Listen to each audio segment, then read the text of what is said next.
Teknopdan soňa aýdyp başlanyň. Ak bolupdy şu wagt ekran. Aynı başlamışsınız. Esenlikler, ildeşler, hoş geldiniz. Yeni ildeş sizden hoş geldiniz. Şördük, illeşler, esenlikler. Müdahan. Olmasanız. Tamam. Yeni ildeş, yine bir sana bir düşünce var. Eserden kalan bir problema. Yani hazırlayacağım gelip duran şu problema. Onun sebepleri, gelip çıkışı, nereden geldi, neme sebepten geldi, nem için bunun yazatlar oldu. Defisit, yani belki bizlerinde önümüzde yaşayanlar bilir zaten defisit demek ne demek. Yani hazırki dövrde, bizlerden sonku dövrdekiler 90'dan sonku, yani 90-2000 arasındaki doğulan yani yaşlar zatlar bilmeye, düşünmeye nemeliğine defisit demek ne demek. Şu hakkında näme sebepten defisit oldu, nereden döredi bu defisit, näme için dörediler bu defisiti ve defisitin yerine nämeler geldi. Defisit edip köp zadı, bunun ornunu nämeler bilen doldurdular. Yani şu hakkında bilimde şey ederim. Nereden defisit diyen zat? Defisit demek men ödümüm. Yakınrak wagtda näme tanışdym aslında sizle. Näme ekeni de bir zat, meselen bir önüm diýip alsak, şol talaplary garşylap bilmeýän bolsa, ýa-da ýörüýteden edilenen bolup biler, şolar ýaly az ýagdaýda. Şoňa aýdylýan ekeni. Yani bir önüm var, ýöne bir tarapda da alyjy näme halk var. Yani ähtiýaç duýan bir halk var, bir gatdalla. Şol halkyň ähtiýaç duýan zadyny garşylap bilmeýän isten bir zat bar bolsa, defisit diýilýärdi. Bu önümçülügüm diýip biler, başga bir zat ýani bilime de şeýledir meselem, ýa-da informasiýa almak bizini maglumat alyp bilen o halkyň isteýän bir zady var ýöne. Ýörüýte ýapylýar. O da bir defisit halyna getirilýärdi. Bilim ben şeýledir, ýani çağalarymyza berilýän bilimler, nähildeki bilim, ýani neslin yetişmesi üçin, ýani bir ösen derejede bir neslin ýa-da halkyň yetişmesi üçin berilýän näme ýokdur. Bilim ýokdur. Onuň tersine, ýani şo halky hasam beter jahil goýmak üçin, ýoluny ütgetmek üçin, ýani başga zatlar näme der ýaly ýa-da fikir eder ýaly, meşgul bolar ýaly ýagdaýa getirilýär. Şimdi şöyle gara ben başta defisit den sözü nerede ve kaçan tanış oldum. Nerede benim karşıma çıktı defisit sözü. Yani ben çağa vaktım, benim ecem çarjımı unirmak diyen bir sahne nemesi vardı, magazin vardı, ulu bir magazin. Alışveriş merkezi yerlerinde Türkler. Yani şurada işleyerdi. Yani şu vakti ben çağa vaktım köp gidiyordum da ya iş yerine şunda gımmat zatlar gelirdi. Gımmat zat derken yani her kim alıp bilmeyen zatlar vardı. Yani krustal fasudalar vardı, sonra eğimbaşlar vardı, sonra yiyecek içecek zatlar. Yani şu zat her kime satılmayadı, açık magazinlarda koyulup onu köpraklar, magazinin direktorlar diyez, ulu yerde işleyenler, adamlar, yani şular alıp bilirdi. Yani her kim el yeter derdi zatlar. Yani şu zat şunda yani işleyen magazinde işleyenlere bir sanı berýärlerdi şu wagtda. Ina şörden bilen men defisit diýen zady. Şörde karşıma çağa wagtym bilen. Her kim güç yetip alıp bilmeýärdi zatlary. Ina hazırki düşünjeden näme etsem, ina bizlerde bilime algı nämesi bolýar, ina zatlary defisitler bizlerde. Mesela bilim yok Türkmenistan'ın içinde. Absolutely yok. Hiç alma nemesi yok. Çağların bilim alma potansiyelini öldürdüler. Defitsit ettiler. Niye karasan kaysı bir edara, kaysı bir bölüme nemeye karasan şu bilim alma nemesi yok. Algısı yok. Yaşlarda. Defitsit ettiler. Her kim güç yetmiyor o bilimi almaya. Edil alayın diýende de ýokdur. Şu wagt ýurdun Evet. içinde istenip bir ýerine Kadir alayın yok. diýip bakdylar. Nemesi yok. Gün senin hem gepleşin dinledim. Şöyle şu fırsattan faydalandım. Hem köp sağ olsun Aydan. Katı duygulandım. Senin aydalarını eşitip aydalan zatların hemmesi doğru gelip duran da katı doğru zatlar aydıp geçtin. Son bir gün onların Sapara'nın aydan zatları şu hemme zat okuda başlaya yani mugallimlerin bilimi, çağa vermeye bilimi defitsit hazır bizde. Yok. Absolut yok. Şu hem zadı kısıp defitsit edip yerine cahilliği doldururlar. Bilgisizliği, bilimsizliği doldururlar şunun yerine. Katı doğru zatlar ayıp geçtiğinizde Safar abiyle ikizem, mugallimler absolut nol, bunların öz nemesini boynuna alıp çıkıp gitmeli. Bizlerin çağlarımıza munyalı zatları vermeli. Yani bu hazırki ben oturan bilimleri vermeli der bunlar. Hawa ene bir neme görensiňiz, video görensiňiz ugradandyrlar size. Şo mekteplerden yetişýän çağalar. Egerde şo çağalar mektepde okumadyk bolsadylar. Meselem diýel bir çöllü bir çarwa maşgalanyň çağasy bolsady, has ahlakly bolardy. Has namusly, has ahlakly, hayır ýazyp pozup zat edibem bilmesin. Ýöne şo taýda kysymdan has ahlakly bolardy. Insan bolardy. Doýan emma mektepde ýetişýändik üçin şeýle çağlar ýetişdirilýär. Çünki mekteplerimizde gaty kän neme ahlaksyz muallimler köp. O da indi ol neme demedip salanoklar ýani bir egzamin ýene zat alyp synagdan geçiribem giren oklar. Kimin tanyşy güýçliräk bolsa uçulşany gutorýarlar gelip muallim bolýarlar-da. Uçulşany gutorup 1,5 ýyl 2,5 ýyl näme kolýar. Şonu nemedik gelen ýaşy nemelere muallimlere nalawoý klas okuwçylaryny anylýar. O da iň esasy neme gatlagydyr. Ýani bir bilimsiz muallim bolup gelýär birisi, oňa da iň esasy ýerini, ýani çağanyň bir bilinç altyna ýa-da şo çağanyň alt ýapysyny salynjak wagtyndaky ýere geçirip goýýarlar. Bu gaty bir erbet bir zatdyr. Bizim şuňky gelip ýeten ýagdaýymyz şo sebäpden.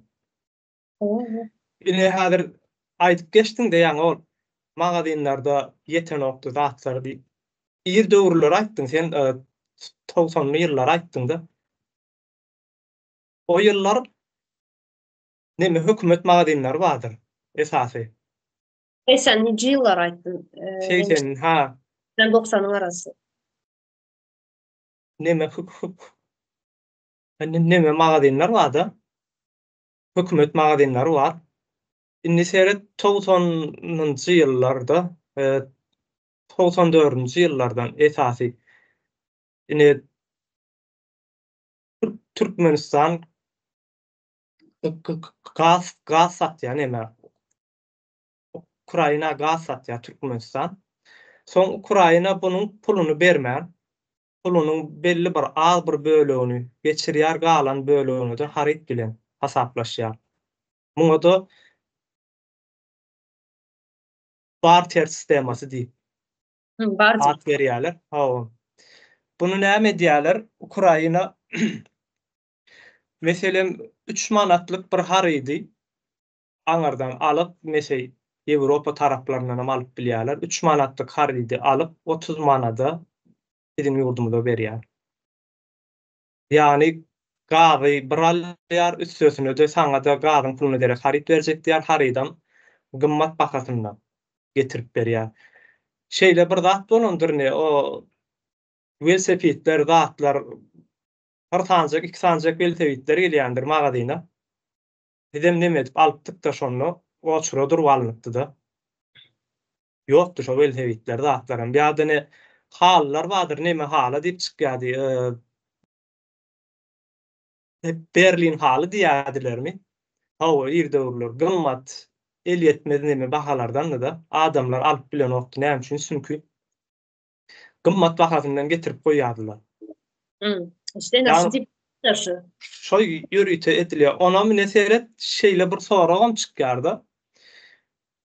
Diýel sen gadyňy satýarsyň Ukraina. Ukraina da sana barter görnüşini haryp berjek diýär. Bolýa harydyňam bolsa ähtiýajymyz bardyr bize. Alaly harydyň getirdik bilersiň. Ýöne sen meselem şu zady sana Ukraina beren wagty şu zadyň asyl fabrikasyndan çykan bahasy. Meselem $100 bolsa Ukraina sana bunu $500 getirýän bolsa sen bunu yerinde gidip hemet barlap bilersiň. Dogry-damy? Ýurt bolsaň, bir döwlet bolsaň. Bunu etmeýärler çünki näme diýerler şo haryt bilen şertnama edişýänleriň özleri şol işin içerisinde bize Berdimir Recep diýip biri badyr. Şolaryň neme edip beren işleri ekende. Barter edip bilen. Aha, edip beren işler şol eken. Berdimir Recep daglar. Olar hem o taýdan hummasy zadalýar, emma halkyň içinde ýagdaý ýok-a. Almana.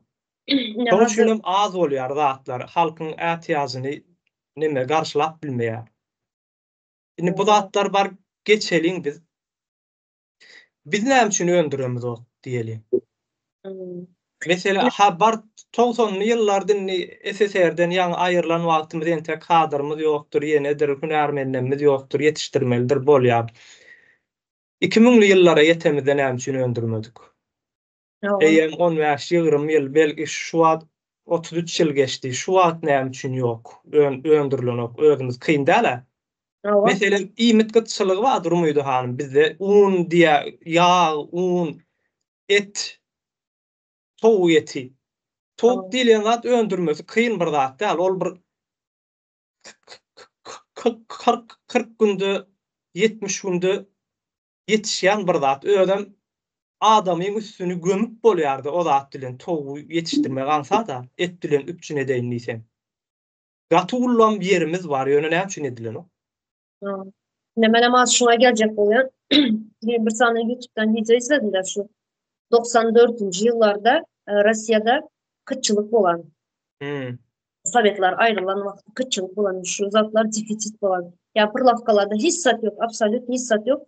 Şu vaktları Amerika nemet şey kırsanın Ukrayna dedin ya, Ukrayna bilen arasında şunda Amerika'ya barter edip başlayan şunda Karaçki diye tohum ayağı oluyor ya.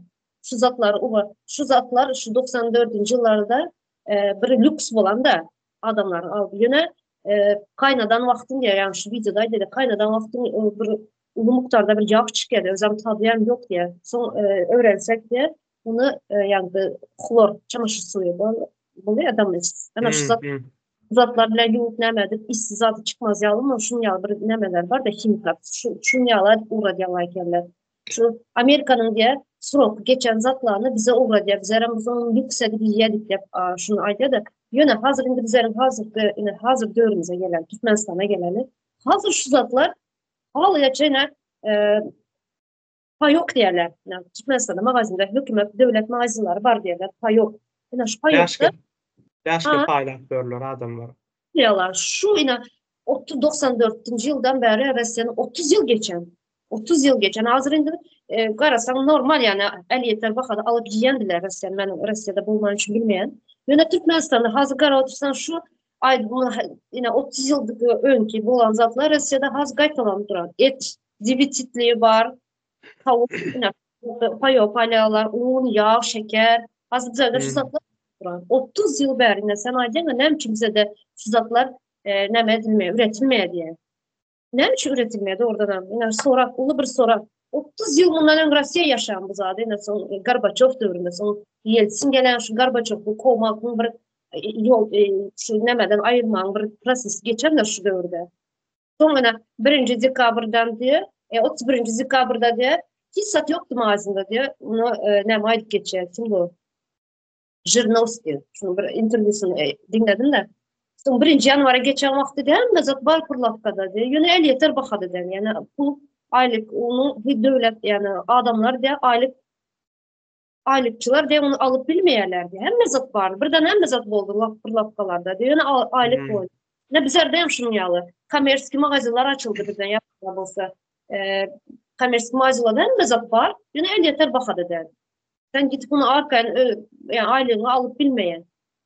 Hazır emine şunu yalı. Yine kımmatlattılar hem mezadıdan son bu devlet mağazaları şu zatları yine arzarak edip yani el yeter bakada yine oçur basa bas sık yazıyorlar. Geceden gelip oçura durup alıyorlar. Bu Hmm. zat etler hem tavuk etler hem yer yağlıyor. Yine keselçilikler az yine epidemide bir gepleşik üründeşik geçirdik. Geçen 13 ay var 3 kişi bulup. Neşeli etler balınsalar dolu diyorlar. Karnı ağrık bulup yatanlar diye. Şu tavuk etini yiyip. Yani şunu yalı zatları hazır emine zatları defitsi de diyorlar. Sonra buradan açıp koyuverip sonra yine adamlar şunu yalı açık gözü aç bulup buradan alıp yiyip yine şunu yalı keselçiliklere uğraşıp ne bilenler de. O şonu şo ýagdaýdaky adam meselem bir maşgala diýeli öz çağasynyň bilimi hakynda ýa-da okuyan mektebi hakynda üns berip bilermi? Üns berip bilmeýär. Bunam olar bilýär, şunu ýörüýte edýänler bar arkada. Bular bilýärler, ýani halky aç goýsaň, halk diňe iyi bir şey zady hakynda dad eder diýip pikir eder. Soň senen bir gapdandan bularyň çağalaryny eline al, mekdebinde okat, ýene-de özüňi ulanmak üçin haýýar bir neme et, önüm edip al ýanyna geçir. Edýän maksatlar şeýle bolmasa azyk öndürmek üçin hiç bir mesele ýokdur. Hatda neme de gerek gel. Ýeriňem şor bolly, zeýli bolly, onuňam nemesi ýok. Bunun bizlerin cemiyet Önümçüligi ýok. çavdar bir cemiyet. Simbolina Lebap vilayatynyň adamları, Lebapları, daşyňyzlar çavdar.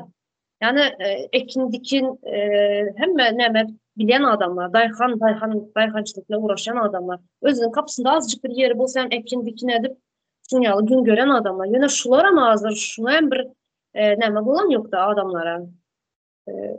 Näme diýim men, mankurtlaşdylar da näme öz yerinde bir özün üretip zat edip yemeyen ýagdaý kalmadı adamların. Şunu ýaly bir pes boldu. Şu zat badany biz öňkü nemelerimize de aýdyp geçdik. Halk hiç açan özüniň ýaşama nemesini, ýaşaýyş nämesi diýilýär, stili diýilýär, mene näme diýilýär. Şonu halkyň özü seçip bilmeýär. Halk hiç açan öz anançlaryny, däp desturlaryna, dinine, bilimine halkyň özü seçip bilmeýär. Hiç haçanam bu ýokdur. Halkyň seçme nemesi ýok. Diňe yöneticiler tarapyndan, ýani politikaçylaryň özüniň çykarlary bar bolýar. Politikaçylar näme isleýän bolsa, nähilli halkyň nähilleki ýaşamagyny isleýän bolsa, şo şekilde edip halky ýaşadarlar. Halkyň haýsy dine ananmagyny isleýän bolsalar, şo dini halka bererler. Halkam bu biziň dinimiz diýip ýaşar. Ýa-da şo anancy meselemini biziň milli däp desturlarymyz ýene nämelerimiz diýendir. Üýtgödülendir. Sovet döwürlerinden bäri olsun bize geleli bäri. Çünki biziň esasy ýagny ana milliligimiz ýok edilendir. Çünki ana milliligimizde biziň bir ýerleriniň gol astynda bolup ýaşamaklyk ýok. Bunu üýtgödüp täzeçe bir içine neme goşýarlar-da? Sahta millilik goşarlar içine. Soňam şo sahta millilige de sen alıştırarlar. Ne şu senin milliliğin wagtyň geçme bilen sen alışarsın, onu özüň hasap edersin. Ondan sonra şol alıştırılan milliliği hasam kamilleştirersin. Ne şu wagt neme geçiripdirler-de? Geçende şu mawtumlulyň nemesine bagyşlap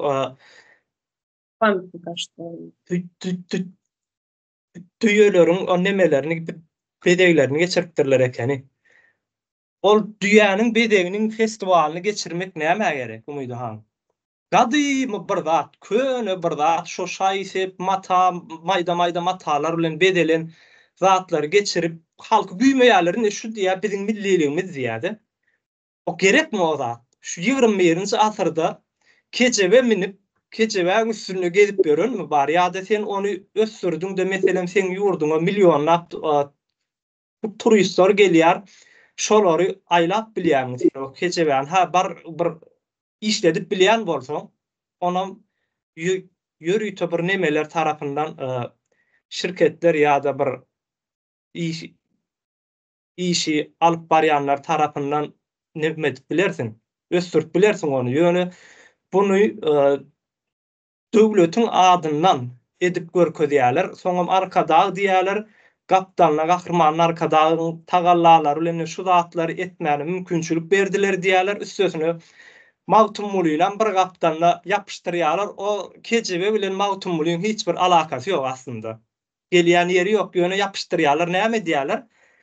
Ine bu türkmen siz diýä mawtumlygyňyz bar diýä, siz mawtumly ananýaňyz diýä. Ha, onu o taýyk ýapyşdyralyň mawtumlygyny şo ýere diýä.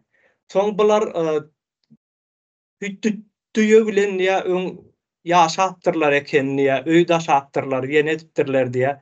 Onu bunam has kämilleşdireliň, bu halka bereliň, ýapyşdyralyň.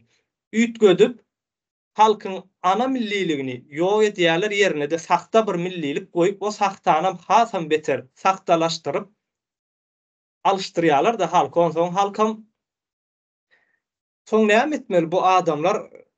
Kemme gözüniň görýän zatlary şo zat bolan soň, ay men işim bolan ok bu zatlar bilen maňa gerek gel diýmeli, ilki bilen millilik gerek gel diýdi bolýar eýem, milliligini araşdyrmaýar soňundan, şondan iri dersiň adamy.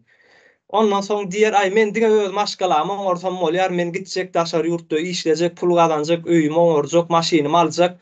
Men hiç zat bilen işim ýok etdiýärler. Ýörüýte şo maksat bilen edilýän bir neme de halky irizmek, özünden irizmekde, öz nemesinden aslyndan irizýärler. Soňasam adam diňe özü bolup galýar. Men bu ýaşaýyn diýen neme gelýärde? Aslyndan aýrylýar adam. Sen nazır şurada Gozat'ın üstünden bastın da yine kecebe dediğin o neçenci asırda kalan zatları görkezler az. Ön şunu zatlar yoktu. Yeniş. Ben çağa vaktim yoktu. Bu zatlar bize sadece muzeylerde görüyorduk. Bir Sancarjo'da muzey vardı. Yandı dediler, bir zaten bakana bu muzeyi yap, başka bir neme edara hemen bir zaten ettiler. Bize çağa vakti bizleri sadece olsun, mektepte olsun muzeyler, alt görkezlerlerde yine şu üzerine milliliğimiz, yine şu zatlar bolup geçen, yine şu zatlarda düşündürüyordu bu anlarımız. Yine hazır kıynasa muzey diyen zat yok tutmasına. Yine şu muzeyin yerine yine bizlerin defter surumuz, milliyetimiz, milliyetçiliğimiz falan da yine şu zatları yine geçen Sapar abilen Oleçarina'nın bir sani gepleşiği oldu. Şunda Novruz Bayramı'da ulu bir da var. Çölün ortasında yani aydışı bir medeniyet bolan vakti medeniyeti başlangıcı bir tuvalet bilen başlaya, doğru mu? Şurada kara öýler duran yine bir normal ýaly hemme zady yine bu bize milletine buğday ekýäs, bu yine ekarançylygymız var, ýene bilmem bir zadymız bar dep görkezle şahsiýetlerimiz zat dep ýöne tuvalet ýok. Tuvalet yok. Yine Tuvalet yok şu tayda açık görkezle ýöne hiçbir yerde medeniyet diyen bir zat yok. Sadece bir gösteriş yağlı gösterir. Yine bu medeniyetin görkezecek olsa muzeylerde başka yine devletleri görüyoruz. Hem kadınki zatlarını muzeyde görkezlerler. Yine bizden yerde ulu binalar kuruluyor. Yine onun içinde muzey yok. Muzey değil o. Eski zatlar yok. İngilizce'nin internetim mi gitti bir zat oldu.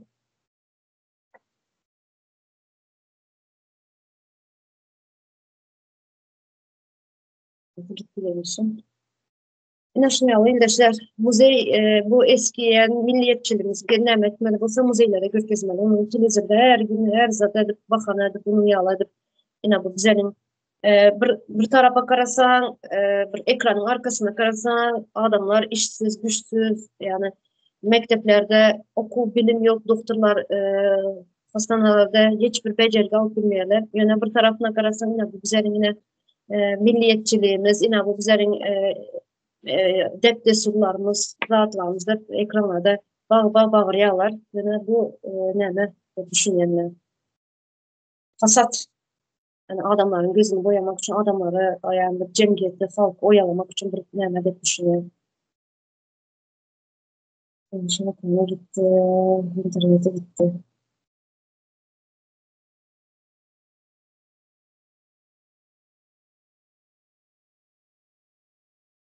Şimdi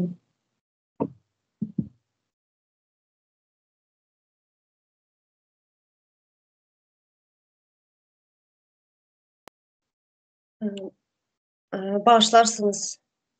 Başlamadan. Bağışlarsınız ildeşler. Yeni ildeşimizin interneti biraz neme buldu.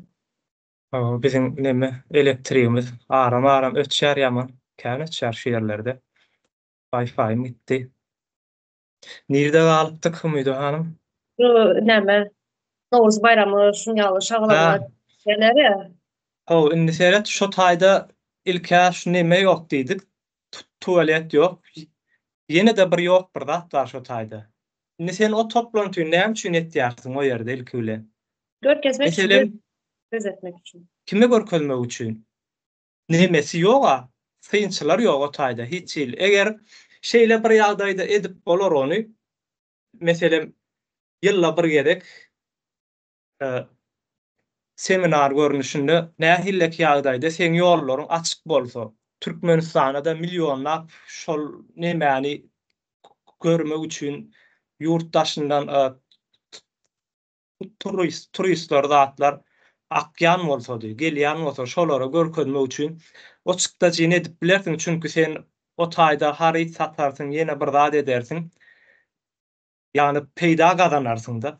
Ýöne ähli zady diňe çykdajy etmek üçin edilýän bolsa bu taýda bir oyun bar bolýar da. Bunyň arkasynyň bir maksady, başga bir maksada hyzmat edýän bolýar. Eger sen kär elle etmek üçin etmeýän bolsaň, bu iden masraf gaty uly neme o taýda çykan çykdajylary, onda maksady näme olaryň? Başga bir maksat üçin edýärler. Hasat edip görkezýärler. Ýene Türkmenistan'ın ýagdaýyna şunyalı durumda yani hemme zat Hilala gillik, asuda asman bardy. Şu nemeler bar buların sloganlary. Toy bayram diýen ýaly şu Başga da. düşünjäni neme berkitýärler de her wagt soň Ne adamlaram bilýärler bular. Halkyň nähillekidiginem bilip durlar, tanaýarlar da halk nämäni iýýär. Halkam iýýär şonu, hemmesini. Soň neme bir zat bar, ine şu wagt Türkmenistanda köp ýylleşdemiz diýendir. Berdimuhammedowler günäkärdi. Berdimuhammedowlaryň bir derejede günäkärdir. Ýöne şu wagt Türkmenistany FETÖ ele geçiren. Ýa. Bu bizim mikimiziň Bedel anyk adyny maglumaty şu. Ýani FETÖ şu taýda paralel bir neme gurupdyr. Gülenist. Gurupdyr eken. Türkmenistan'da nämişinden Gülenistler diýerler. O da şeýle diýip atlandyrýarlar da FETÖ'nüň Türkmenistan nemesi şubesi diýip atlandyrýarlar bunu da. Ine şu Merdan ýylleşimiz bardyr. Merdany alyp gaçanlaram şolar alyp gaçdy. Ýani FETÖ'nüň Türkmenistandaky şubesi, şonuň adamlary alyp gaçan, Merdan alyp gaçanam bel ýurtdaşyna çykaran bolsalar entek näberli. Ýani belki bärde saklaýanan bolsalar. Ýani bunu biziň halkymyzyň ünsüni sowmak üçin ine seret Türkmenistanyň içinde FETÖ aýratyn bir paralel bir neme gurupdyr. Döwlet gurupdyr. Ýöne bunu aýdan oklarda tersinine Berdimuhammedowler edýärler diýär. Bularam günäkärdir. Bir derejesi bardyr. Bir derejede günäkärdir. Ýöne diňe şo günäkär diýen bolsaň, onda sen ýalňyş tarapy urup durýansyn halky. Bunu giň işletmelidir. Ýani Berdimuhammedow diňe şonuň ýüzüdür. Şu alyp barylýan rejimiň, sistemanyň ýüzü hökmünde ortağa çykarylýar. Onun arkasyndaky nemesi bar? İşleýän kadrlary. Başgalardyr. O kadrlar hakynda da gurrun edilmelidir. Üstelik birini çykaryp bilerler. Berdimuhammedow bolmasa Recep diýerler ýa-da Murat Gurbanov goýup biler. Başga diýilmeli bilerler. Aktörler değişip bilir. Yöne altındaki sistema, şu bir sistema. Onun ene sistem nemeler, ene köp edara yerler var. Başkent dil okulları var. Türkmen Türk mektepleri var. Sonra firmalar hazır geçen bir ay geçti. Teze ay firması diyen şunun yalı et önümleri, konditer önümleri, şunun yalı önümler. Ene şu nemelerin, şu gülenistlerin yani FETÖ'çülerin firmaları şuların elinin aşağında duran nemeler şular. Hemmesi buradan çıkıp duran zatlar. Şu mekteplere gelsek mekteplerde hem köp mugalımlar, şuların elinden çıkan mugalımlar, eğitimciler, bilim berýänler. Ben öz çağamdan misal getireyin de, geçen bir aylık geçtim şunu. Mekteplerde sadece korku berýärler çağalara. Okul diýen zat hiç sad yok. Sadece bilimin yerine korku berýärler. Yine benim oğlum, küçük oğlum biraz nemerakdy, hareketlerakdy da kurallara uymayan, şu işine gelmeyen, şu mekteplerde ağır kurallar var. Şunu ýaly etmeli däl, şunu ýaly çağalar, bunu ýaly bolmaly dep nemeler, kurallar koýarlar da şulara uymaýar benim çağam. Bunların koyan kurallarını özgür neme. Şunun mugalimy her seferinde gorkuzýady bu çağany. Sen akıllı bolmasan, akıllyny aslında akıllı demek zadın demeğin manysyny bilmeýärler. Akıllı demek näme demek, bunu hem bilmeýärler. Akıllı bolmasan seni kuşku diýen näme bar, gulluk. O kuşkuda näme bolup geçýär? Ama şuna gulluğa uğra diýen seni, sana şuna yaz, şu tarafa gulluğa, kuşka yazacak seni de, senin karakteristika berýärler okulda. Şunu en pes karakteristikanı berip seni şuna uğra diýen de hem şu çağını gorkuzýady şu mugalym. Ine şu gorku, şu aydan nämetdi şu mugalym, kuşka uğratdy. Kuşka uğratdy şu çağı. Şunu ýaly edip gorku diýerler de, şu bilim bermekine, bilim defitsit dedik ýa başta. Bilim bermeyen ýa gorku berýärler çağalara, gorkuzyp. Aslında bir çağa, mesela bir çağa geçen nemen okudum da şu Finlandiyanyň bilim eğitim nemesi var, kitapy var da şunu okudum. Şunda näme diýer? Bir maşgalanyň içinde bolýan zatlar çağanyň oku durmuşuna ýansamaly däl. Bu çağ maşgalanyň hem düzü bolmagy üçin näme bolmaly? Sistem dogry düzgün sistem işlemeli, enetası işlemeli. Yani çağa özgür bolup ösmeli onun için. Enetası işlemeli. Ekonomikası, şu maşgalanyň ekonomikası näme bolmaly däl de çağanyň oku demesine ziyan bermeli däl. Bizlerde näme bolýar? Mesela en baş 11. klas soňjaň bolýar bir en soňky ýyly şunun uje oku başlandan ta maýa çenli bular uje ýylyň başyna taýarlyk görüp başlaýarlar. Nämelere soňjaňlarda nähili en baş giýmeli, oku bilimde sıfır, sadece en başı düşünýärler. Buların albomu diýerler, muzikant diýerler, mugalymynyň hediyesi diýerler, padarkasy zat şular düşünüp başlaýarlar. Bu çağanyň ine hemmenin çağı enesi atası Türkiýede işlemeýärler. Yurttaşyna çıkıp uğratmayan, enesi atası işlemeyen çağlar uje psihiski baskının içine girýärler. Bu ujumynyň oku nämesine ziyan berip başlaýar çağa, baskı yapıp başlaýar. En soň näme getirýär? En soňunda ölüme çeli getirýär bu çağany. Ina şu, yani Finlandiyanyň bilim sistemasında diýer ki, bunun maşgalanyň ekonomikası çağanyň okuwyny, bilimine baskı bermeli däl. Yani hiç ziyan yetirmeli däl. Şu mugalymlar şunun ýaly değerli bolmaly da, şu deputat diýer, milletvekilleri, mecliste oturan meclis näme diýerler? üyeleri. Ina şunun ýaly mugallimler değerli bolmaly. Ya parlamentada oturan adamlar ýaly değerli bolmaly mugallimler. Ýöne bizenikiler näme? Olardan am değerli bolmaly. Umydyhan olardan am ýokardy. Ama eğitim veren yani muallim adında öğretmen däniň yurtun en başı yani prezident yani muallim eğitim veriyor yani prezident yani o kürsüde oturup koyanlar şu eğitim veriyor. Ulu vezifede oturan adamların hem şu muallimin elinden çıkıyorlar. Yani bizimkiler ne yani benim muallim çağan muallim yalı korku sadece korku veriyorlar. Sadece ben ekonomikasında ne diyorlar var şunu alıp gel şunun yalı etmeli çağa en başını zadını baskı yap başlayalar. Bu ucu çağanın bütünlüğü psikolojisini bozuyor çağanın. Ölüme çeli elbette. Ama son neme yetişen nokta? Nesil yetişen o ne? Bizden şu wagt ýurdu halas etmeli ýa-da halk halas etmeli diýär. Süýeni halas edilmeli, halka seredýärsiň. Ýa-da halas edilmeli yetişen bir 10 we 20, 13-14 ýaşyndaky çagalaryň özüni alyp barşyna seredýärsiň. Elini çekmek isleýärsiň.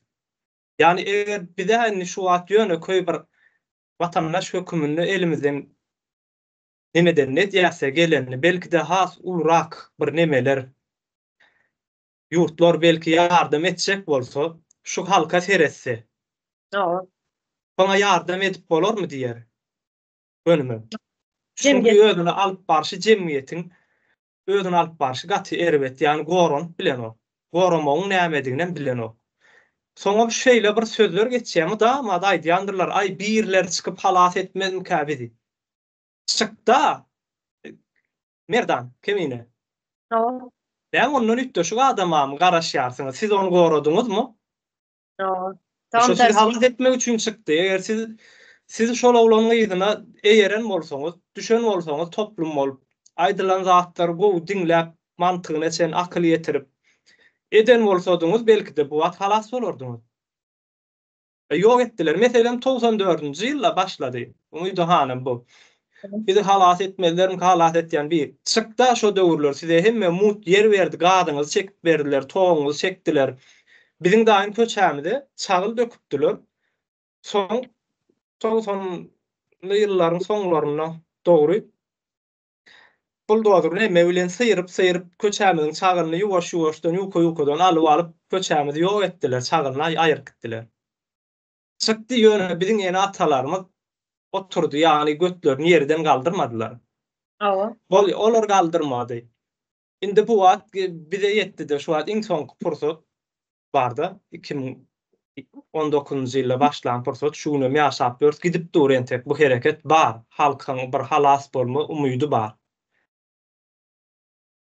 Bunu da halk görüp bilmesine ähillik bolmaly. Umydy hal. Yani biziň şeýle bir neme halkymyz neme dipdirler, ýasapdyrlar şu mekteplerden edilen zat da bu. Yasalan.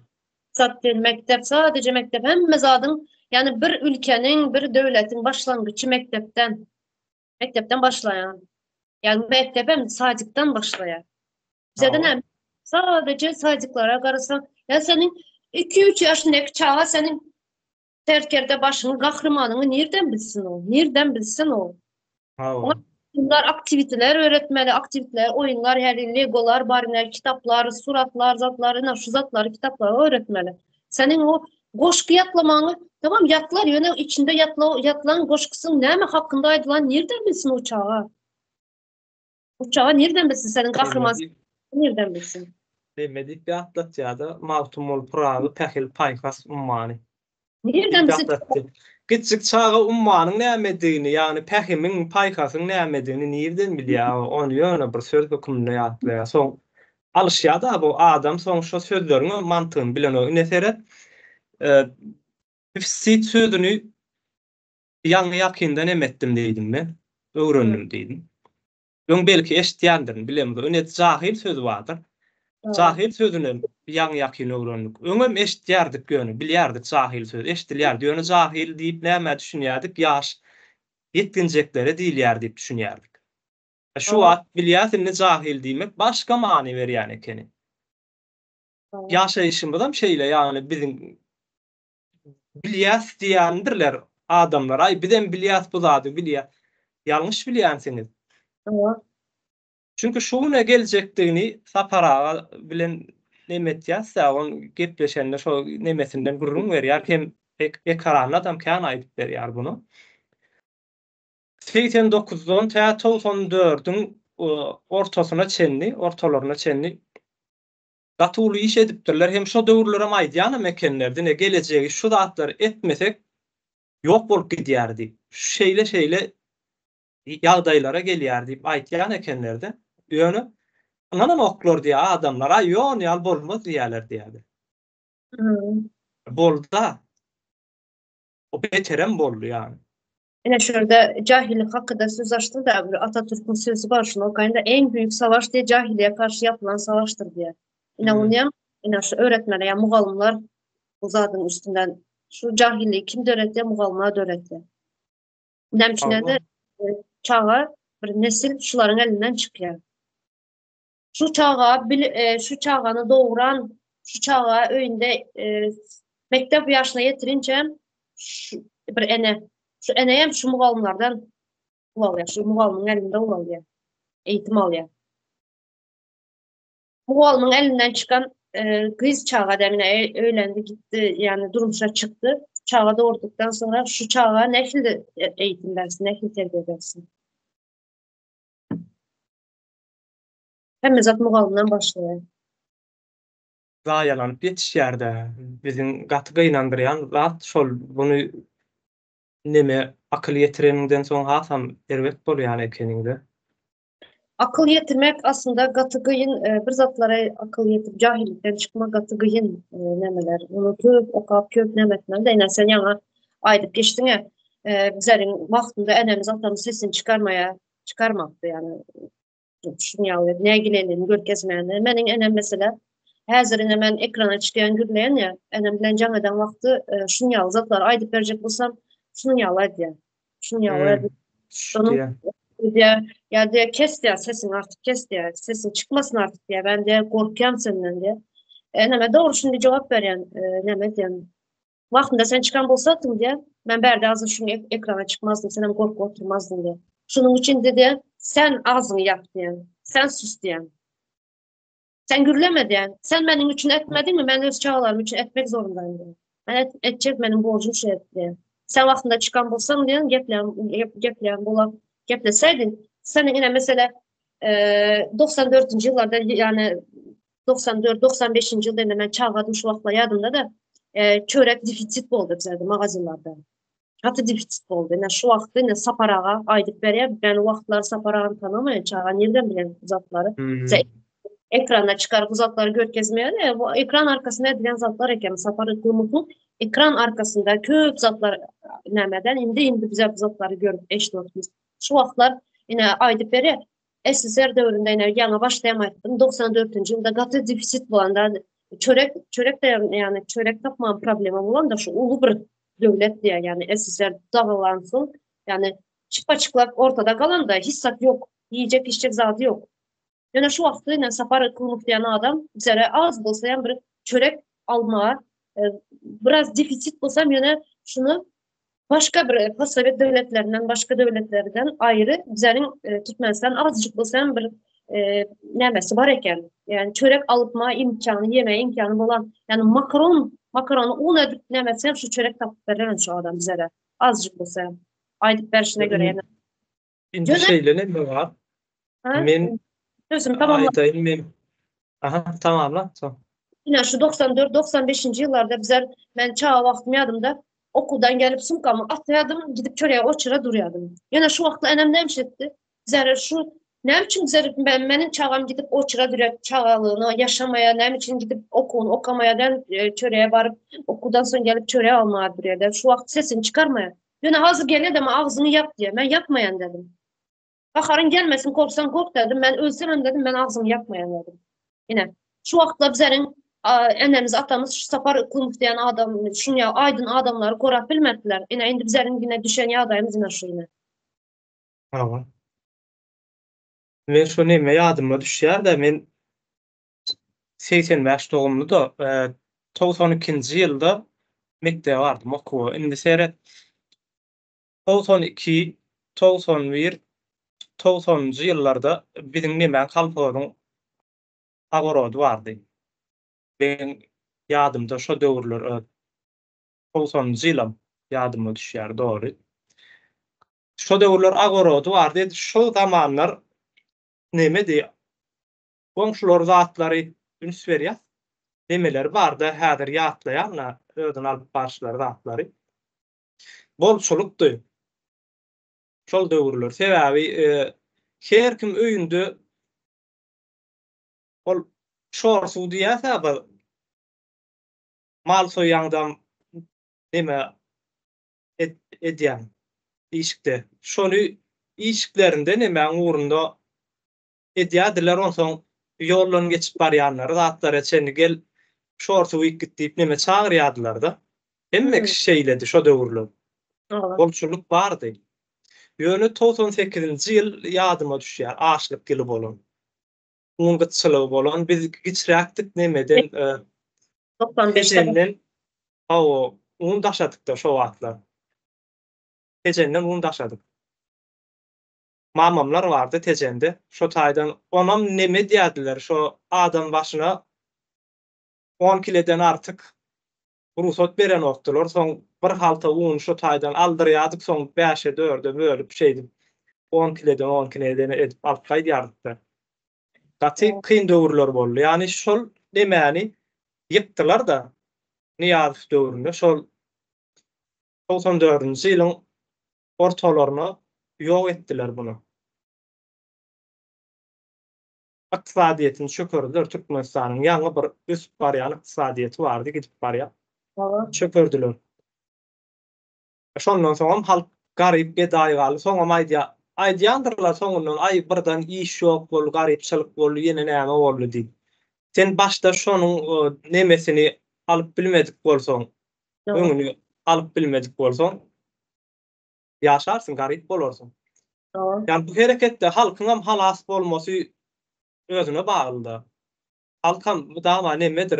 Birler ilki bir aýdyňlatyp biljek bir gatlyk hökman bir ýerlerden ortağa çykar. Soňra halk o gatlaň ýyzyna düşer, şeýdem halk halas bolar. Başga bir ýoly ýok. Senin Ayda'nın yankı 98. yıl dedin ya, un kıtlığı başladı. Bu vaxtlarına şu nan, çöreğin şunyalı, oçura durup basa bas bolup, un diyen zat o vaxtlar absolut ya yok diyen vaxtdan bilen yani yok. Son payo geç başladı senin şu Aydan dövründe. Payo ucu spesifik verildi, payo kaviz kartışka verildi başladı. Yani şu vaxtlar 98. yıllarda 97'de 98'de payo geç başladı. O gitmedi.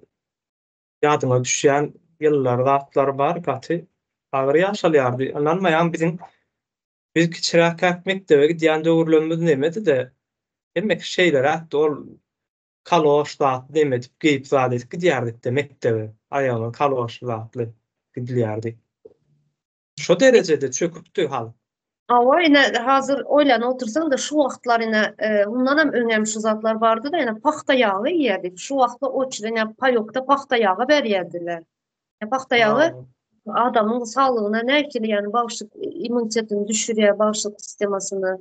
Näkili bir yani adam yer yağı değil de o zatlı. Yine bize yedik şunu. Şunu hem payoğa verip oçura durup adamla yine halı 2016-2015'lerde hem de arjinesi ben çarjım yok pazar yadında dinleyenler yardım edilse bile oçurda durup basa basa edip yağ alıyordu biton ak yağ şunu yağladı dipsi edip yani ak yağın dipsi de yani paxta özümüzde önye kızıklı yerem paxta özümüzde önye yani yağ yok yağı dipsi edip oçurda durup adamları mal yağladı birini üstüne minip birbirine uruşup düşman bolup ne ikiledip kırıp birbirini şun yağladı produktala alıyorduk yumurta yağ yani adamın durmuş değil gerek zatları da şu bir maşkalanın yani ekonomikanın nevresinde gerek zatlar şu günlük yaşayışta şu zatları defisit edip adamları mankurtlaşıp birbirine etini yiyerdi. Allah şunu demesi şeyle de yani anlarsınlar ki maksadı barda onu yürüt edilýän adamlar diňe İýiçkas hakynda pikir etsin. Aç etsin, soň aşykdan çykan wagtam birini sylamaz. Ýanyndaky elinäkisine çenli almana taýin bolar adam diýip.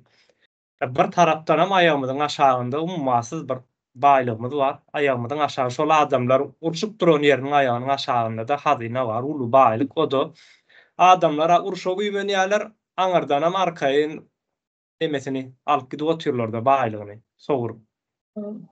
Ne şunyalı, ne defitsitin gelip çıkışı, defitsitin manısı ne şu adamları mankurtlaştırıyorlar, birbirinin etini yedirýärler. Aşağıda ne aýdyşynyaly gaz turbalar bilen gazlar gidip duran, hiç kim uzatmadan havar yok, havar bolmagan mümkünçiliği yok. Näme üçin de halk aç. Halk şunyalar defitsite sokýarlardan özleri grada özlerinin ene şu adamlar ulu bir oyunlar var da ulu adamlar näme yine mesela uruş başlamak için näme üçin başlaýar? Bir ülke silah bilen yarak üretýärler. Şulary satmak başlamaly. Ille ki şulary bir yere iyi vermeli. Yani uğratmalı şulary. Kullanmalı şu silahlarını. Yine şulara başka ülkelerine Rusya diýelim. Rusya bizim baýlyklarymyzy almak üçün bir halk sesini çıkarmasın, şular bilgi bolmasın, bilgisiz bolsun dep. Bizler ýene şunu ýagladyp defitsite sokýarlar. Yani alıp yemeğin problema bolýar. Bir zat alıp yemek üçün oçura durýanda aň bolmaýa, aç adamın aňy bolmaýa. Absolutny aň bolmaýa, zombi alıp bolýar aç. Yanlış mı? Ben şunu ýaly düşünýän. Bir aç cemiyet zombi alıp bolýar. Sual demetmeli Umyda hanım, bundan dogry nemeler bolunýany halas bolmasy gerekdi. Halkyň bu gidişine de gitmeliler. Şu wadyne orsun sömürýändigi belli boldy. Bu zatlaryňam ýörüti edilýär digen belli boldy. Näme etmeli bunu bileninden soň çykmak gerekdi bu taýdan. Bundan çykjagam diňe ýene-de halkyň öz çykmaly. Halk aýaklanan wagty halkyň şu zatlar talap edip başlan wagty bizim ýer toprak bizimki toprakdan ölýän baýlyklaryň hemmesi bizimki, yani bizim nesillerimizi biz özümüz gowy bilimli edip yetiştirmek isleýäris. Biz şu wagtky sistemany islämiz ok diýen ýaly şygarlar bilen çykmaly da halk ortağa çykmaly. Halkyň ortağa çykandan soňra buňa hiç bir güç garşy gelip bilmeýär. Ne aýdýandyrlar köpüsi halk ortağa çyksa orus gelip basyp ýatyrar, ýokdur. O bir hemmeti nemedir? Karakanat diyelim, şu halkı orta üşürmemezlik üçün orta neme diýen mışmışlarıdır. Halk çyksa orsun bir giden amonlar geler basyp ýatyrar, hiç bokuna bilmeýär orsun. Güç halkyň elindedir. Halk bir uly güýçdür, halkyň aýaga galanyny bilen wagtlary girmäni yer tapmazlar. Gaçyp gitmäni. Ine şu wagt Russiýa garşy bütün dünýäniň ösen ýurtlary amsan yetiştirýän ýurtlar Russiýa garşydyr. Mahluk haýwan yetiştirýän ýurtlarym Russiýanyň ýanyndadyr. Bütün Orta Aziýa ähli halky belki biraz oňadyrak ýaşaýandyr, elbederäk ýaşaýandyr ýöne düýp maksady içindäki yerli insanlary haýwan edip yetiştirýändirler. Özbegistan, Gazagystan, Täjik, Kyrgyz, Türkmen, Eýran, Afrika ýurtlary gatnaşyk edýänler. Ählicesi şeýledir.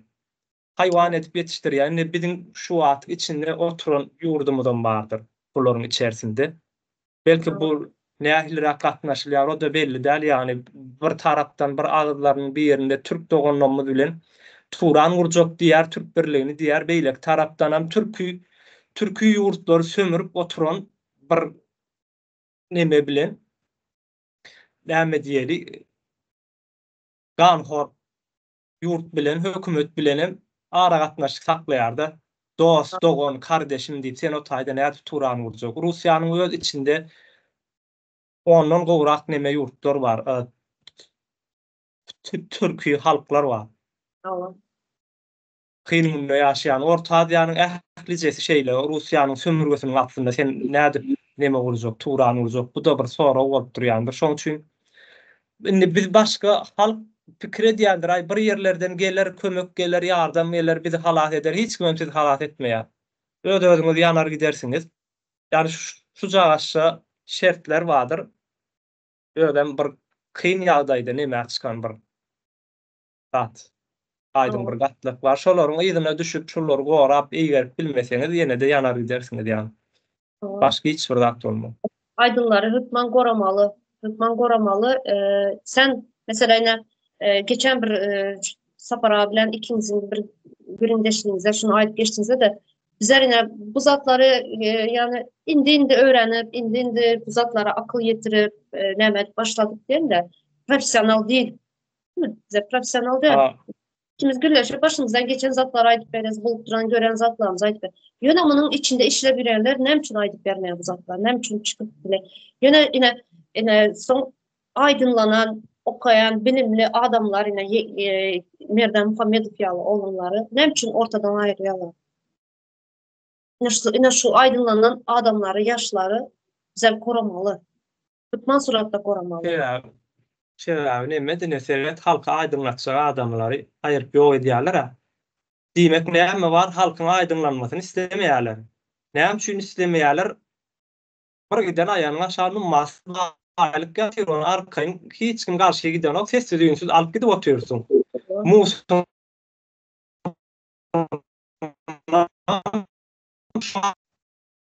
berjek gel sana. Şoň üçin aydınlatmajak bolýar. Halk bermese gowmaýdy. Halkyň özüniňki zaten näme üçin oňa bermeli halk. Näme üçin bir grup eli targatlak diýär Sapara. El targatlak orta çıkaran bolýarlar, ne Türkmenistanyň ýüzü şeýle ýaşaýar halk gowy ýene näme. Ol nemäni gördüňmi? Habibiň aýaly çykyp gepläpdir. Diýe hemme zat diýe всё хорошо diýe. Sen ya maşina minip şeýle sürüp gidiberýäň diýe, asfalt diýe, gatwy diýe daşyndan diýe gürleýänlere o erbet ýene zat diýenlere üns bermäň, ondan maň olar ýalan sözleýär diýe. Biz diýe adüşy ýaşaýarys diýe. Adüşy gowy durmuşda ýaşaýarys diýe, ýap ýalty diýe maşyny sürüp barýan bolun diýe. Gapdalňa seretseň diýe näme ýollan diýe rahatlanýan, gözüň rahatlanýar diýe owdanlygyňdan. Diýdirýän nemelerini görýärmi? Karnın doýýarmy bunyň bilen görüp? Aç kaldyň. Yok, o karın parın beýlede dursun, ol öz nemesini aýdyp berýär, öz ýaşaýşynda. Halkam ne şeýle ýaşaýar diýen görkezýär. Bu kim çykarýar buny? Ine biz bärde gyýryp otursa ýa-da suut namat bilen görkezip otur. Mektepleriň hajathanalaryny içine bir haýwanam girmeýär häzir şoň içine salsaň, ýöne biziň çagalarymyz girýär. Halkyň ýaşaýyş durmuşy kartadan görkezýärsiň, suratlar gelýär görkezýärsiň. Bunun tersine çykyp sabotaj etmek bolýardy. O hakynda da biz mejlisde, öňkü mejlislerimiziň birisinde aýdyp nemet karar alyp geçipdik de şu milli halat ediş nemesi hereketi başlanýan şu hereketi sabotaj edýänler cezalandyryljakdyr diýip. O da eşdik galsyn ýanky nemede aýalam, habiýyň aýalam sabotaj edýärler arasynda. Yani bular diýe ýalan sözleýärler diýen garyp halka ýüzlenýärde. Açyk garyp halka siz ýalanmaň diýene men dok ýaşaýan diýe, men gülýärli maşynym bar men diýe, asfalt ýollan ýaly ýollan sürýän diýe. Siz diýe ollar goldamaň diýe, siz goldasoňyz diýe men aýagymda maşyn bolmaz diýe, men gowy ýaşap bilmem, menem siz ýaly agyp demeli köçede ýaşamaly bolýan diýärdi. Palçykly köçede ýaşamaly bolýan, şoň üçin siz meni goldan, men palçykly köçede siz ýaşaň, menem asfalt diýerde şikarn ýerde ýaşaýyn diýär. Sen halk haýwan mı görýär? Sen ýalaky bir mahlukmy ananmaly adamlar. Ýeke bu oda däl, Umydo hanym şo eli targatlak diýilýänler şolar. Diýe Habib diýe ýalňyşlyk etdi, günah etdi diýe, o arka damydan bagyşlady, o da günäsini boýnuna aldy diýendi. Görýär? Hapýan nemeler var bularyň gaty erwet bir zaya da gaty zaya. Mümkün däl ýagny şeýle bir zaya, ýagny ýanyna bar neme desiň hem gelmeýärdi. Şu derejedäki bir zaya, bir gatlygy eli targatlygy orta çykarýarlar. Yine şurada aýtdyň maşyny sürüp gidýär dedin de işte öyle näme dedin hem zat Gülýaly da batdy. Yine ayal gyzlara, zenanlara prava bermeye okutdy. Nämesi ýok. Ular näme üçin maşyny kullanýarlar? Ulak. O. Yine bizler Gördüm. hakykymyz Evin eşiğine de ünsverin neme Araplan nemesi ýaly edip giyinýändir. Dini ýörüýtüne şolar ýalaklar ortağa çykaryp olaryň gorkýan zady şundan aýdyňlykdan, ýagtylykdan şolar edip duran işleri ortağa çykan wagtynda bular ýok bolup gidýär. Sen basyp almaňa gerek ýok. yine Beýnide gitýär adamyň beýnisini ele geçirenden soňra beden şoňa göre işleýärde, beýnisini herekete geçirýär. Bilen edýän maksatymyzam şeýle, ýagny halkymyz bir akly ýetirsin, adamyň içinde bardyr, akly ýetirip bilýänlerem şu wagt pikir edip oturýanlarem bardyr ýöne.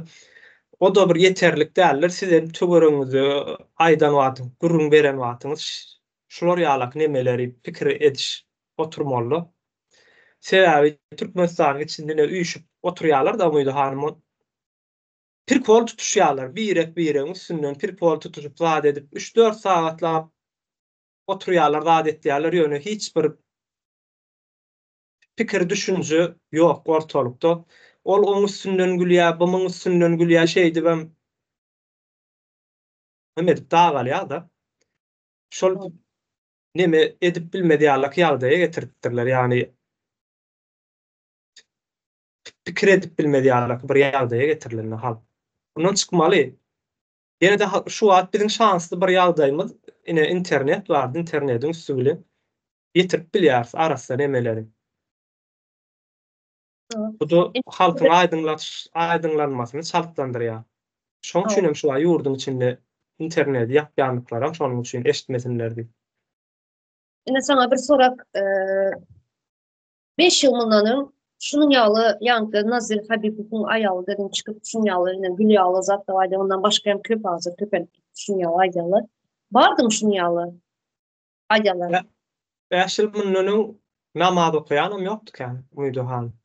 Mene Meçhide barsaň howalap tutýardylar. o bir ayrı bir onun köp aylık geçti de yoktu. Vakabis dep atıyorlardı, içeri atıyorlardı açık açık. Aeroportta bir kitap, Kur'an kitabı var mı dep sunkalarını barlap kitabını bolsa ne berde Türk'te dini köp nemeler var da dine köp inanıyorlar. Bizlerin ildeşlerimizden gelip berde Kur'an okuyorlar, namaz okuyorlar.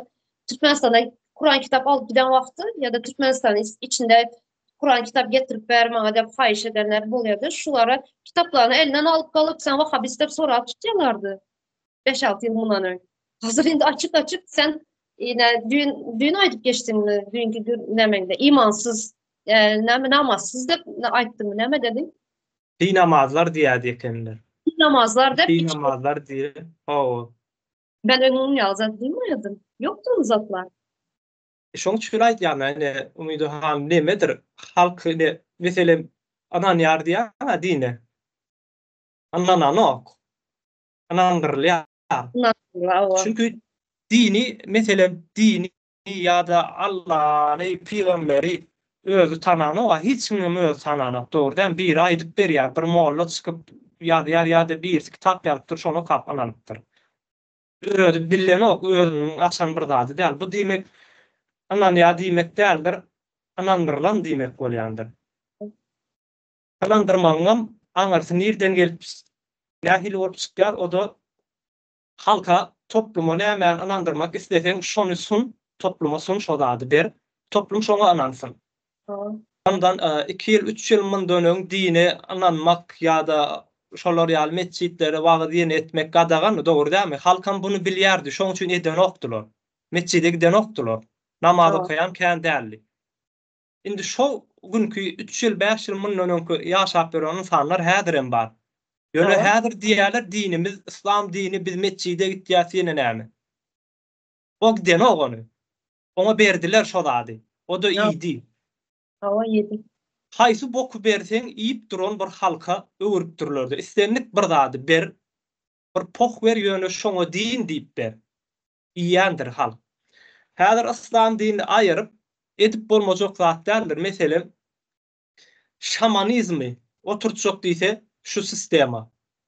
Anamalar. Üstünde 5 ýyl işlesin, İslam dini ananyan adamlar halkyň özü çykyp ýazgaryp başlarlar. Ey utanaň okmuy diýip. Bu rerwet din diýip başlarlar. Şu öň İslam dini wagt edýän adamlar öde. O. Şu Ben- politika şamanizma destek bersin. Halk O. 5 ýylyň 10 ýylyň içerisinde hemmeti şamanist bolar. Soň şamanizma aýersynda başga bir dini getirsinler, ýene onun 5 ýylyň içerisinde ýene şo bolar.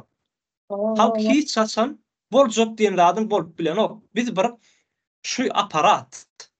Şunu näme ulanyň diýseň ulanyp bilýärsiň. O da nähille gurulanylar içerisinde ýörüýtü. Ýazylmy bar ulanmak üçin bir zady ulanmak. Şuňa häzir kagaz çykar diýsen çykaryp bilmeýär, kopýa çykar diýsen.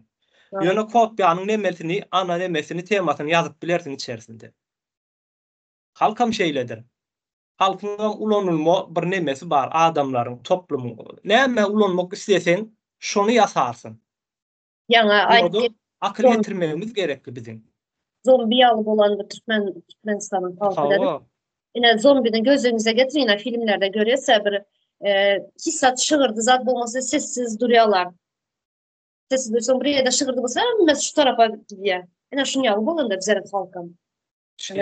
Şeýle bolan bolmasa dinimizi gaýdyp bermeliýärler-de köp kişi näme ýaş oglanlar zatlaryň gepleşýär sonra aýtýar Türkmenistanyň dinimizi gaýdyp bermeli biziň näme diniň bar sen diýip sorawer İslam dini ýa anamyň barmy şo diniň senki dinine diýsem howa diýär biz İslam dini. Nirden öwrendim? Kitaplardan öwrendim, mollalardan eşitdim. Gördüňmi şonu özüň aslynda? Ýok görmedi. Ama ol adamyň saňa hakykat aýdanlygyny ananýamyň diýärler. Sonra berýän jogap berilmeýär ýani saňa getirilen berilen sunulan bir zadyň originaldygyny anamyň barmy? Ýok, ýani biziň iň ýeketäk bir original bir zadymyz bardyr. O da insanlykdyr.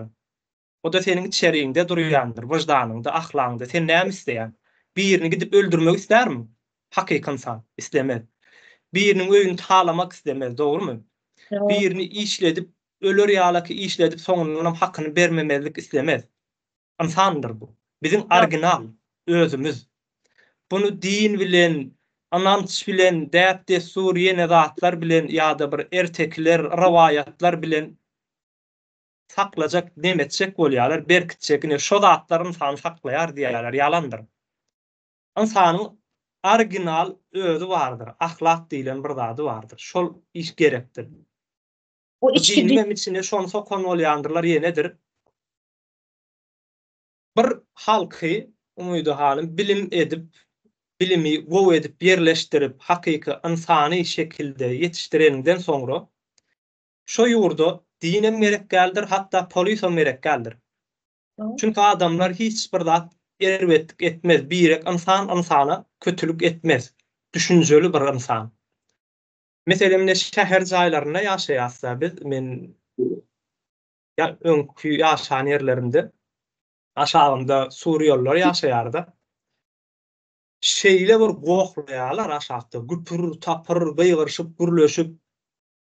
Indi insanlyk insan däl, musliman olar. Men olar insan diýip hasap edemek, musliman diýip hasap edýän. Çünki musliman adam insan bolmaklykdan çykýandyr. Bunu eger İslam dinine ananýanlar ýazgar bilerler meni.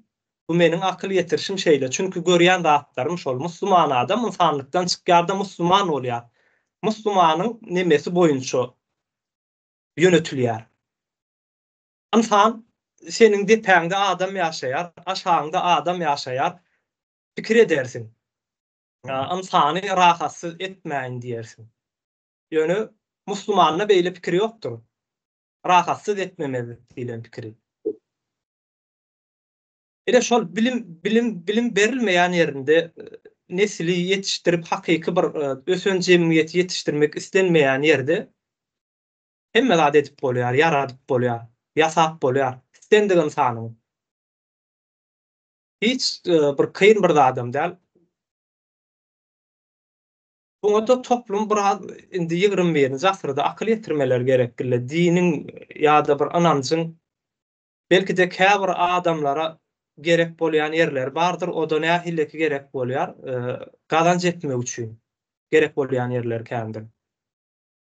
Emma normal bir halka, normal öz işi güýjü bilen, maşgalasy bilen gedip gören halka gerek geldi bu zatlar. İşini edersin, çağlaňy ýetişdirersiň, başgalaňy eklersiň, bir zatdy öndürersiň, üretersiň. Anan din, pin o zatlar bilen işin bolmaly. Bizim halkymyz üretmeýän, öndürmeýän halk bolan soň şolar ýalyky zatlara iş edýärler. Sebäbi ene dine alanmak, gen etmek, zat etmek bir iş talap eden o taýda aňyrsyna zähmet ýokdur. Ýöne Hudaýa şükür etýäňde oturuberýän. Sabır edip. Sabır edip. Eger bunu etmeseň näme etmeli bolýar? Sen sabır etmeli bolýar. Kynçylygyny aýtmaly bolýarsyň, dile getirip ýa-da sebäbini gözlemeli bolýarsyň. Soň sebäbini çykarýan zatlara garşy görüşmeli bolýar. Bu ýerde de iş çykýar. Bizim halkymyz iş etmäni söýmeýän bir halk edip, halk bolan soň diýjek gal bunu. Beýle halk däldir ýöne ýetişdirilen soň. İş etmäni söýmeýän halk edip ýetişdirilen soň bunu etmeýärler. Yine başta aýdyp gel Mehmet diye bir temanyň adyny defisit dedik. Defisit näme geldi? Bu yerini nämeler bilen doldurup dedik. Yine yerini şunu ýaly din, jahillik, bilgisizlik, yine şu zatlar bilime hemme zady defisit edip yine şu ýanky aýdyp geçen zatlarymız bilen doldurdular içini. Hawa, Altyn asr bilen, Asuud Asman bilen. Şurada tamamlasak Bolýar. Şunu aýdyp geçdim. Näme üçinden de şu bir zamyçany geldi. Meniň ine şu ekrana telefondan benim goýan bir ildeşim sağ bolsun jaňetdi. Näme bolup duran bu men düşünem ýok dep ýazyşdyk da sen men jaňetdim. Aýtdym da şu Türkmenistan içindeki problemalar, şu bolup duran zatlar, şular hakynda göründeşik geçirýäs dedi. Soň men dedi birazcığını dinledim. Ýöne dedi soňuna çäli dinlemeýe sabrym ýeten ýok dedi. Yani benim aýtdym da şu bizeriň dedim halkyň ýani bizeriň toplumyň en uly problemasy şu. Bizeriň hazır ine bir saata ýaklaşdy, bir saatam geçti, güründeşirýäs, her zatdan misal getirýäs, aýdyp berýäs, düşündirýäs bolup duran zatlar da. Ýöne bizeriň halkyň ine problemasy şu zatlara akly ýetişmeýär. Ine şu üstünü doldurayan, defisit edip üstünü doldurulan nämelerin biri şu zatlarını yetişip bilme aklı. Näme üçin bolup duran bu näme sebäp, näme güreşdiňiz? Men de soňuna çäli sabra näme dip bilem ýok dediňlerdi. Şonuň üçin köp uzatmaly, şu güründeşiklerimizi köp uzun etmeli zamitden gelip duran. Yani köpçülikden.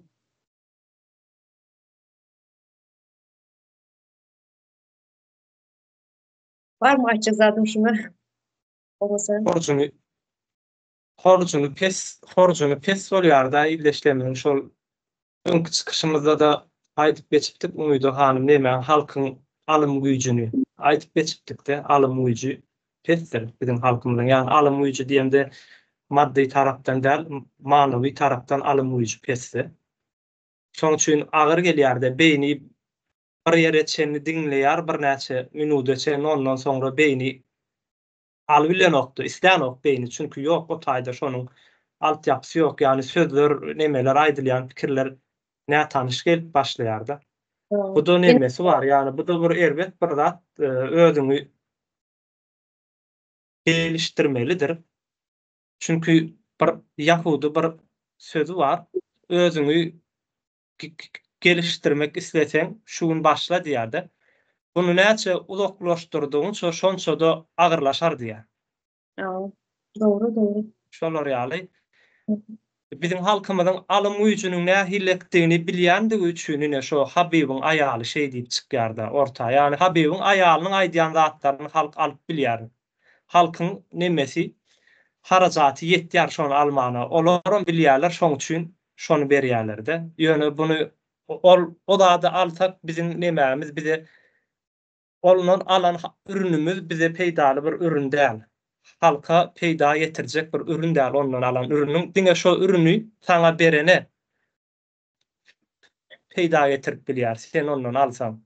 Ürün Sana dedin de fayda getirecek ürünler başka zatlar, ne berlerde aýdylýardy. aslında çımur düşünsen, şu Nazir Habibov'nin ayalı kim bu birinciden? Nazir Habibov kim, ayalı kim? Çımur düşünsen de. Ne için bu ortaya çıktı? Ne için bu zatlara aydı? Yani ve toplum şunu çımur düşünen adayında yine şu 4-5 yıl önce yoktu ekranda. Onda tamam yani arka tarafta işlere diye de öz adinlemesi. Yani saparı konuk yoktu, bizer yoktu, bizer çıkmayadık. Şu zatlar çıkmayadı, şu Nazir Habibov ayalar, şu zatlar aydık vermeyedi. Indi bizer çıkıp, gürün, halk çıkıp ortaya çıkıp, yani gürünler geçirip, şu zatlara ortaya çıkarıp, halkın içindeki cemiyetin içine bolduran zatlar yüze çıkarasın, bunlara bir taraftan çıkıp başlardı. Yani düşünsenizler yani Ne? toplum zatları düşünse, şundan son çıkıp başladı. Ne için çıktı? Çünkü halkın gücünden korkuya bular. Halkın gücü sirin gücü. Korktuğu için bu zatlar çıkıp ayda oturarlar. Meseret o da ona Güzel. şeýle diýeli. Aha. Öz çıkanak. Yani öz çıkar, öz aklı bilen çıkar diýip etmäli, ona da halk yanlış düşünmesin illeşlerimi. Şeýle bir zat bardyr. Bir aýdymçy diýeli, aýdymçyň näme bolýar, şol aýdymçyň muşdoklar kän bolýardy. Ýurt içinde tanalýar ýanky adam. Soň şol adamyny neme gepletdirýärler, sebäbi öňüm aýdymyň zadyny neme edilip görülen soň şoň üssü bilen etjek işlerini aýtdyrsaň halka Reklam et. çalp yetişýär. Ho, başga bir adama, meselem owaň içindäki bir adama aýtdyrsaň hiç kim eşitmez onu. Eşitmegem istemez. Emma şolar ýalyları orta çykarýarlar, o da ýörüýte çykarýarlar. Dene şu nemäň edýän zatlary şol. Yine, Petrolçularyň bir ganatynyň getirýän nemeleri şol zatlar. yine Türkiye'de yaşayanlar hiçbir yine şu muzikantlar var, aydınçılar, aktörler var. Hiç gördünüz mü siyasette? Çıkıp siyasete koşulup yine bizlerin aslında Gülyalı Türkiye'miz var. Yine bilmem nememiz var da aydalar görmene görem yok, karşıma çıkan yok. Yöne inanmayalı. Mesela her şeyde reklamlar var yine. Diyelim maroşnu diyelim, soda diyelim. Yani içecekler, şunyalı zatları ünlülerin üstünden reklam ederler. Mebiller bolsun, altınlar bolsun. Zatları ne biçimlerinde bilinen adamlar, yüzü yani bilinen adamlar, aktörler, aydınçılar, Hawa. sanatçılar. Şunu reklam eden vakti adamlar şuna ne diyorlar, dikkat ediyorlar. Yöne bunların sanatçılarının ortaya çıkıp bana bizlerin Asuda Gülyalı asmanımız var, Asuda yurtumuz var deyip aydınlarını bana görem yok. Reklam etmiyorlar onun yalı. Yine bizlerin halkın yani ayıttı mı? İyiliğin gücü, siyiliğin gücü dedim. Yani öz değerini bilmeyenler, özünün ne ilgili gücünün varlığını, özünün ne ilgili bir potansiyel varlığını, neye güç yettiğini bizlerin halk düşünmeye yani toplum, halk demeyin de topluluk bilmeye özünün gücünü. Özünün gücü yani bir ağzından çıkan söz nerelere gideceğini bilmeyeler. Onu şu neme hakkında aýdyp berýär, sinlik çykyşmyzda şu kitle psikolojisi vardır. Evet. Aýdyp bermeli bu hakkında da biraz halka. Çünkü kişi bilen kitläriň arasynda uly tapawut vardır. Yani bizim halkymyz şu wagt şahsen düşünýärler-de, yani men edip bilmenliýär ýa-da ay men niye ködüm çykyp näme edip bilen diýen ýa nemeler bar-da. Ýöne bu kitle bilen şahsyň arasynda uly tapawut vardır. Yani kitle ortaya çıkan wagty uly bir neme ýalak bolýar, yumruk ýaly bolýar-da. Bir hereket edýär kitle bu tarafa, yani aýry hereket etmeýär. Evet. Şu hazır Bu hakkında da indik bir nemelemizde Allah taýinlense gurrun edýär, gyzykly tema bolar. aydılacak yok zatlar. Az yine şu bir neçe adam edip bilmeye de şu inki can eden birleşen indeşimiz hem şunu ayttı. Bir neçe adam bilen bu zatlar bolmaya diye. Hiç adam edip bilmeyeniz diye. Yani sen, ben yani bu köpçülük bilen, toplum bilen, ulu bir neme bilen edilecek zat değil, bu akıl bilen edilecek zat. Akıl, bilim bilen edilen zatlar. Adam güç bilen edilen zat değil, akıl bilen edilen zat.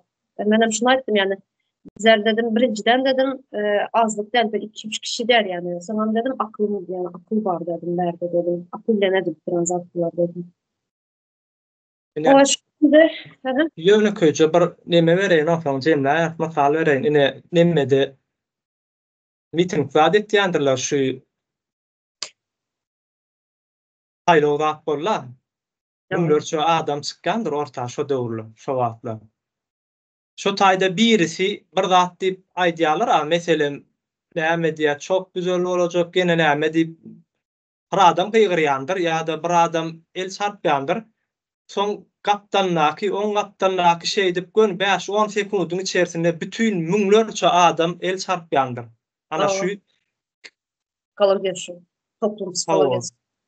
aş şolar ýaly bolýar kitle. Ýani kitläniň meselem göz getirin, bir 10 000 sanaky adam şeýle üýşüp durup, iň çet çagaşynda 2 tanak bolup uruşsaň meselem bir-biriň ýüzüne şarpy ursaň, soň gapdandaky görür sen aralajak bolar, ol ony terýöne şo ilki uruşy başladan adam eksany şol adamyn aýyr ortadan 3-4 minutyň içerisinde seret şo toplum 10 000 sanaky adam biri bilen uruşup durandyr.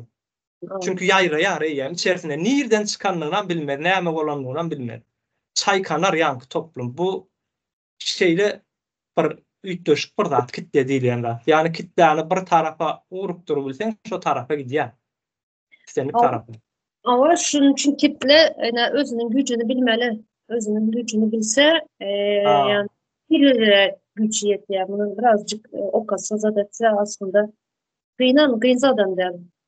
Özünün gücünü bilmeli de. hawa.